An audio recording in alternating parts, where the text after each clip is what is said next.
Assalamualaikum warahmatullahi wabarakatuh. Perkenalkan, nama saya Nasir Zafirah dengan NIM F1B025128. Saya dari Program Studi Administrasi Publik kelas C. Halo semuanya. Kali ini aku akan bercerita sedikit mengenai empirisme sebagai aliran ilmu filsafat. Empirisme merupakan aliran ilmu filsafat yang menekankan bahwa seluruh sumber ilmu pengetahuan itu berasal dari indrawi, yaitu pengalaman manusia. Berbeda dengan rasionalisme yang menekankan bahwa rasio atau akal manusia merupakan sumber dari seluruh ilmu pengetahuan. Misalnya, yaitu ketika saya mendengar orang lain mengatakan bahwa ketika mereka memakan es krim itu rasanya manis dan juga dingin. Lalu dengan pemikiran empirisme, saya mulai melakukan penelitian, yaitu dengan mencicipinya secara langsung. Dan benar, ternyata es krim itu rasanya manis dan juga dingin. Dengan pemikiran rasionalisme, mengetahui es krim itu dingin ataupun manis, yaitu cukup dengan membaca komposisinya, bahwa di dalam kandungan es krim tersebut ada gula dan juga ada air yang nantinya atau bahan lainnya itu bisa membuat es krim tersebut beku.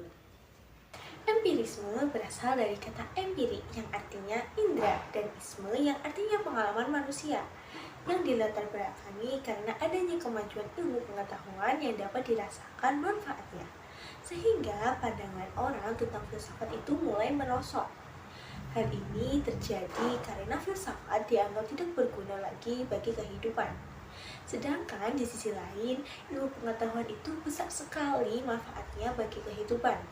Kemudian ada anggapan bahwa pengetahuanlah yang paling bermanfaat, pasti dan juga benar hanya diperoleh lewat indera atau empiri. Dan empirisme adalah satu-satunya sumber pengetahuan. Dan pemikiran tersebut lahir dengan nama empirisme. Tokoh-tokoh yang mempengaruhi pemikiran ilmu filsafat empirisme yaitu ada John Locke, David Hume, dan Kurt Parker. Pada paham ini, ilmu pengetahuan itu berasal dari pengalaman saat observasi dan eksperimen yang digunakan untuk menarik kesimpulan. Menurut Locke, seluruh ilmu pengetahuan itu bersumber dari pengalaman manusia. Sebelum seorang mulai mengalami sesuatu, pemikiran manusia itu masih belum berfungsi. Jadi, seperti kertas putih kosong yang lalu diisi oleh pengalaman yang dilakukan oleh manusia itu sendiri. Ada dua macam pengalaman manusia. Yang pertama yaitu lahiriah dan kedua batiniah. Yang pertama contohnya lahiriah, yaitu tadi ketika saya bisa merasakan es krim itu manis dan juga dingin karena pengalaman saya mencoba es krim tersebut. Lalu yang kedua yaitu batiniah, yaitu ketika saya merasa bersalah kepada orang lain, maka rasa itu besar sekali dari hati saya. Nah, maka empirisme ini menjadikan pengalaman manusia itu sebagai sumber ilmu pengetahuan. Empirisme ini menekankan bahwa sesuatu yang tidak diamati dengan indera maka bukanlah ilmu pengetahuan yang benar. Walaupun demikian, indera juga mempunyai beberapa kelemahan, di antaranya yaitu yang pertama, keterbatasan indera. Seperti contohnya kasus, semakin jauh objek tersebut maka semakin kecil wujudnya. Yang kedua yaitu indera yang menipu. Contohnya yaitu sakit malaria yang seharusnya mereka bisa merasakan gula itu manis, justru malah terasa pahit.